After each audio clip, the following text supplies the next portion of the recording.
ကဲလက်ရှိမှာတော့ဇန်နဝါရီလအပြောင်းရွှေ့ကာလကိုရောက်ရှိလို့လာခဲ့ပြီဖြစ်ပါတယ်လက်ရှိမှာအသင်းကြီးတွေပါဝင်အသင်းငယ်တွေအားလုံးကအရင်အပြောင်းရွှေ့ရာသီကလေးကတော့လက်ရှိမှာတော့ဒီရာသီဘက်အတွင်းမှာတော့အားလုံးစောင့်ကြည့်ခဲ့တဲ့ကစားသမားကိုစီတော့ရှိကြမှာဖြစ်ပါတယ်ဆိုတော့လက်ရှိရာသီဘက်မှာခြေစွမ်းပြနေတဲ့ကစားသမားတွေအပါဝင်အားလုံးဒါ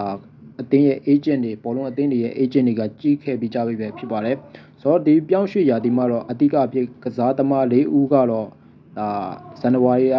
အပြောင်းရွှေ့ရဲ့အဓိကစက်ကောင်တွေဖြစ်မယ်လို့ကျွန်တော်ကတော့ထင်မြင်ယူဆပါတယ်ဆိုတော့ကျွန်တော်ရွေးချယ်ထားတဲ့ကစားသမားတွေကိုပြောပြပါမယ်ဆိုတော့၄ယောက်မြောက်ကနေကျွန်တော်စပြောပါမယ်တို့ကတော့အရင်ကမန်စီးတီးကစားသမားဟောင်း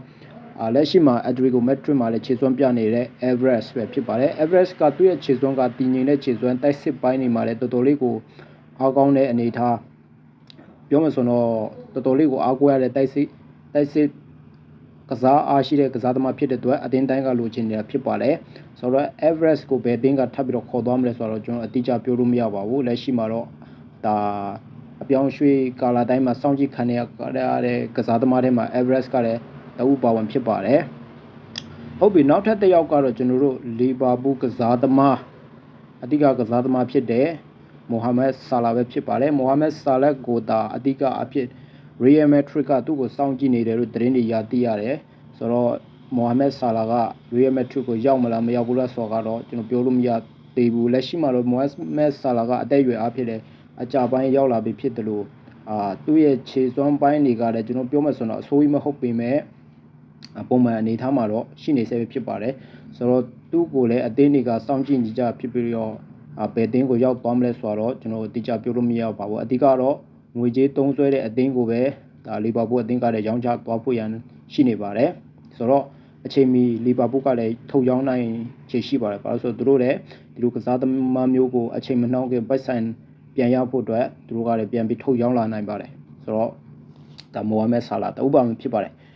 နောက်ထပ်တစ်ယောက်ကတော့အားလုံးလည်းမျောလင်းတကြီးနဲ့စောင့်ကြည့်နေကြတဲ့ကစားသမားပေါ့နော်အတင်းတိုင်းကလည်းလိုချင်နေတဲ့ကစားသမားဖြစ်နေတဲ့ဂျူဗင်တက်စ်တိုက်စစ်ကစားသမားတောင်ပန်ကစားသမားလို့ပဲပြောရမှာပေါ့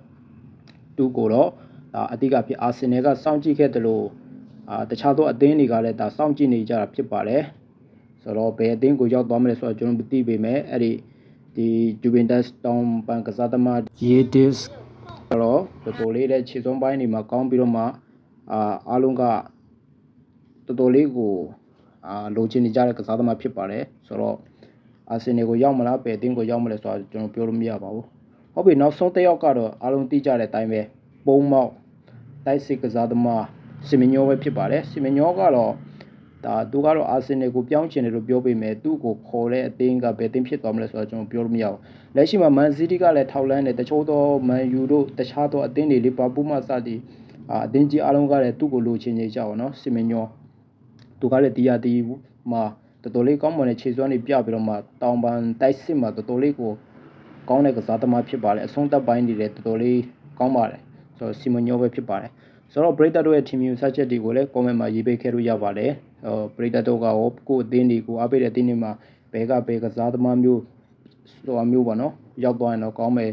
ဆိုတာမျိုးရှိတယ်ဆိုရင် comment မှာရေးပေးခဲ့လို့ရပါတယ်နားထောင်ပေးတဲ့ပရိသတ်အားလုံးကိုကျေးဇူးတင်ပါတယ်